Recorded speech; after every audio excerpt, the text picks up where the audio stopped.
Hi, my name's Keith Cooper of Northlight Images. This short video is just about changing maintenance tanks on this, the Epson P5300. 5360 in New Zealand, Australia, 5370 in the US. Exactly the same machine. Presumably there are some differences somewhere. Nobody really knows what they are.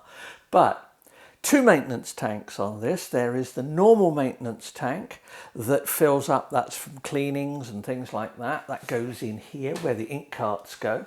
And also I'll cover the secondary overspray tank for borderless printing. Now, up front, this printer does not do borderless sheet. It does edge to edge, but it doesn't do end to end. If you want true borderless on this, you can only do it on roll paper.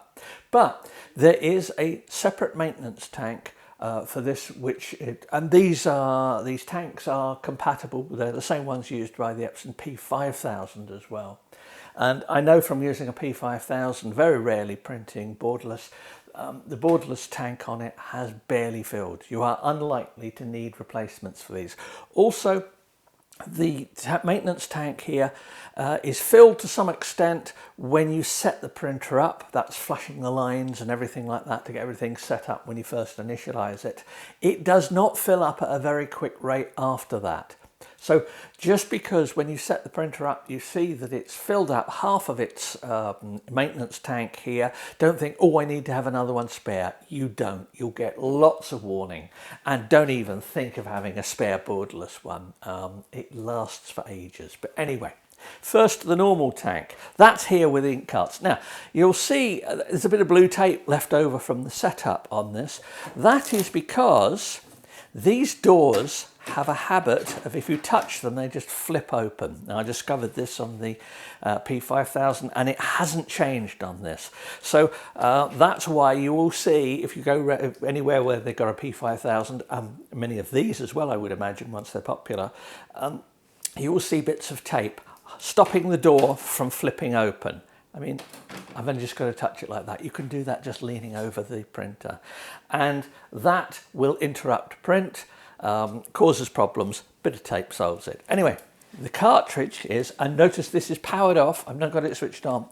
The cartridge just lifts slightly and pulls out. And there is the ink cart. There's a hole at the end here where the ink goes into it. This feels heavier than I know when I checked when it first went in. But that's it. All you need to do to replace it is, as I say, take the old one out, put a new one in, push it in, it's there. So there we go. That's that maintenance cartridge. Now, the other maintenance cartridge is a little bit more difficult to get to. Now, I'll take some of the output tray here. I don't need to take out the actual paper tray, but you can, because there's a flat tray here and the tray slides underneath it. But there is a little blue lever here. All I need to do is just push that blue lever over. So I just pull it this way to an unlock and I just pull, and there is the maintenance cartridge for borderless overspray.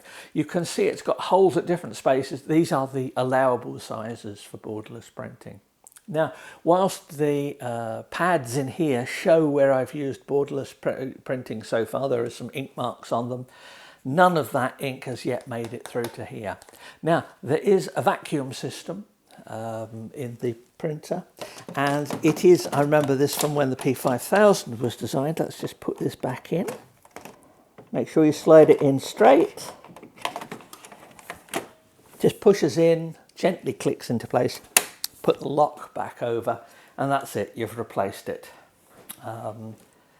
Yeah, that's all there is to it. One other little bit I just mentioned on it, in case you ever come across it and you need a password for accessing the web version of the controls of this. The password is here. There's a little label here that says password. That's the default password for the machine next to the serial number. So there you go, that's all it is. You should not need to change these very often. Hope that's been a help. I've got masses more information about this printer, using it, what it's like to use, a review and things like that. So thanks for watching, and hope that's helped you. Thanks, bye.